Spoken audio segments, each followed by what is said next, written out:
Primeira questão, eu colocaria ao Dr. Kaufmann a seguinte questão.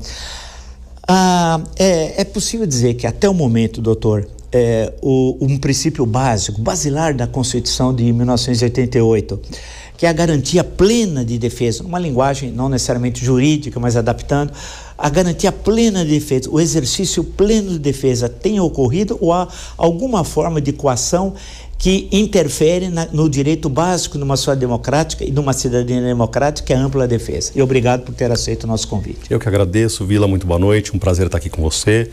Gabriela, minha companheira de magistério na PUC também, e aqueles que nos assistem de casa, que estão vendo aí esse programa. Vila, você começou com uma pergunta extremamente importante, tá? Eu vou me basear aqui em algumas sessões, mas antes dela tem uma questão que eu acho precedente, que conversávamos antes aqui. Importante que numa discussão, numa conversa completamente aberta e democrática, nós saibamos que a defesa ou o ataque ou a crítica de uma determinada situação ou do Supremo não traz você para um polo político. Não é porque eu defendo o Supremo que eu sou de esquerda ou se eu ataco as questões do Supremo que eu sou de direita. Na verdade, eu procuro fazer sempre, tenho feito, né, Gabriela, uma questão assim extremamente isenta de análise processual, de análise técnica, como advogado, como professor de processo penal que sou há mais de 30 anos. Nesse sentido, Vila, eu me baseei esses dias, né, muito no relatório que foi levado ao julgamento agora. Por que no relatório? Porque o relatório, ele traz praticamente um resumo das questões principais do processo. O que é alegado, o que não é, o que existe, o que não existe. Tem algumas questões que, na verdade, para mim, como professor de processo penal, que trazem uma grande preocupação com relação ao pleno exercício de defesa e à ampla defesa. Exemplo que o senhor pode dar. Exemplo, alguns argumentos que foram trazidos no processo começa desde a fase do início do processo. Então nós temos aqui uma colaboração premiada. Não vou entrar na discussão da validade da colaboração ou não, mas nós temos uma discussão premiada, uma colaboração premiada. É sagrado, é consagrado que para garantir ampla defesa, sempre que existe um colaborador, esse colaborador ele vai ser ouvido antes, justamente para que os outros saibam aquilo que o colaborador falou e possam se defender plenamente. Já no início da ação penal, no recebimento da denúncia, a sustentação oral e a defesa do colaborador foi juntamente com as dos demais. Isso pode prejudicar, e prejudica, na minha opinião. Por que prejudica? Porque nem todos tinham conhecimento daquilo. E qual é o argumento usado no relatório, usado para rechaçar a nulidade arguída?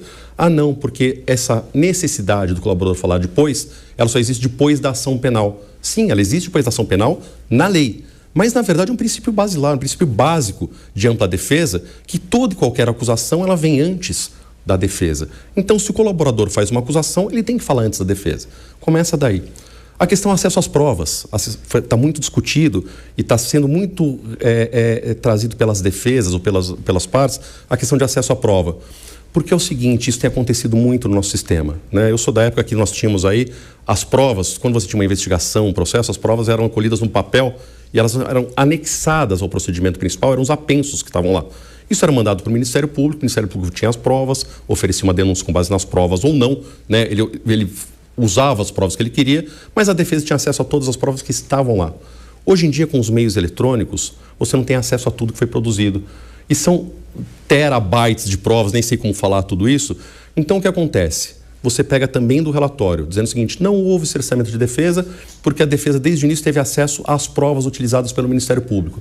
Espera um pouquinho. Quem garante que eu só quero ver as provas do Ministério Público? Eu quero ver as provas que foram colhidas, porque o Ministério Público só utiliza as provas que lhe interessam. Não vai utilizar a prova que interessa à defesa. Então, ele segrega a prova nesse sentido, como ele pode fazer, e, na verdade, a defesa não teve acesso a isso. Tanto que ele fala, e depois, num determinado momento do relatório, fala o seguinte, inclusive a defesa teve acesso às provas dos autos. Agora é o seguinte, fora dos autos também tinham provas, frutos de busca e apreensão, frutos de escuta telefônica, e a defesa tem que ter acesso a isso também, e que não foi produzido. Foi dado este acesso, poucos dias antes dos interrogatórios, acesso à prova bruta, que foi oficiada da Polícia Federal para que desse acesso a toda essa prova, o que inviabiliza, obviamente, uma análise tranquila, uma análise serena, antes de fazer uma audiência. Então isso atrapalha a defesa, e por isso que existe o cerceamento de defesa, a meu ver, na minha opinião, diante desses fatos trazidos aqui. Professora Gabriela, sobre essa questão, nesse sentido, pegando o final do Dr. Kaufmann, há um cerceamento à defesa ou, não sei, as dificuldades colocadas por um processo, um número tão amplo que foi recolhido de provas ou supostas provas, etc., tenham criado tamanha dificuldade à defesa eu lembro, eu estou recordando os advogados arrolando e dando exemplos concretos, né, de certos arquivos recebidos que não sabiam o que tinha ali, né, e na hora que abria era um número de provas muito grande. Sobre isso, qual é a sua opinião? Boa noite a todos, é um prazer estar aqui, uma honra estar aqui novamente no Visão Crítica, né? E eu queria dizer que eu tenho uma razoável concordância com o professor Kaufmann. Eu acho que essa questão da documentação que foi disponibilizada, né, por um período muito exíguo para os defensores de Jair Bolsonaro e dos demais réus dessa ação penal, e por ser 80 terabytes, né? Eu acho que um dos advogados falou que era 80 terabytes, é uma quantidade enorme de dados, né? Isso realmente prejudica a defesa. Por que eu entendo que isso prejudica a defesa? Principalmente porque, por mais que o ministro Alexandre de Moraes tenha dito, né, e o Procurador-Geral da República também tenham dito que os trechos importantes foram colocados na denúncia, eu acredito que os outros trechos, a contextualização dos outros trechos, a meu ver, para o advogado que está fazendo a defesa, pode ser de suma importância. Porque ele pode contextualizar de um jeito totalmente diferente da forma com que o Procurador-Geral da República, que é o acusador, né, contextualizou para o ministro relator, que é o ministro Alexandre de Moraes. Então eu vejo com bastante preocupação isso. E acho que para evitar nulidades, que pode gerar uma nulidade posterior, esse tipo de cerceamento, o ministro deveria ter dado mais tempo. Eu entendo que existe uma questão política com relação a esse julgamento. Ano que vem nós vamos ter eleição, né? A coisa não pode tomar o cenário eleitoral, mas eu acho que a gente precisa primeiro olhar também para os direitos dos réus. E aí também não estou fazendo nenhum juízo de valor se houve ou não uma tentativa de golpe de Estado, não estou entrando nesse mérito, mas eu estou falando de uma questão processual, unicamente numa questão processual. E realmente me preocupa isso. Nós colocamos essa questão, e vocês que nos acompanham, esse é o terceiro encontro que nós estamos discutindo o julgamento, que é para esclarecê-los do trabalho importante, porque começou primeiro o relatório apresentado pelo ministro relator Alexandre de Moraes, depois a acusação por parte do Procurador-Geral da República, né, o Dr. Paulo Gonet, e aí vem as defesas, 8 defesas. E agora, nessa semana que vai entrar, aí vai começar a ser apresentados os votos dos 5 ministros. Tudo indica, não se sabe a extensão dos votos, pode ser que termine, segundo o planejamento do ministro Zanin, que é o presidente da turma. Lembrando o seguinte, um parêntese, o Supremo é composto por 11 ministros e tem 2 turmas. O presidente não participa de nenhuma das 2 turmas, né?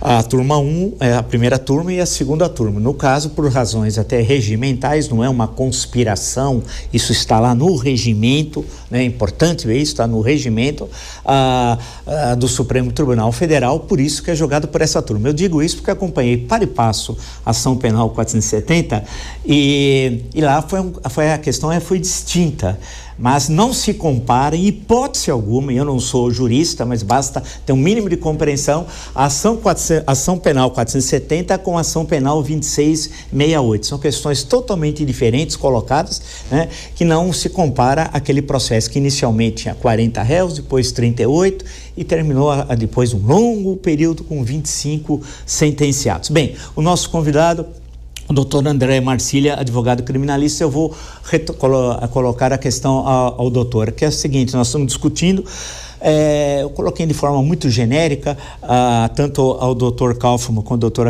Zancanera, discutindo se, grosso modo, numa linguagem até um pouco vulgar, se está sendo garantido o amplo direito de defesa aos acusados. Eu agradeço a sua participação e queria saber da sua opinião.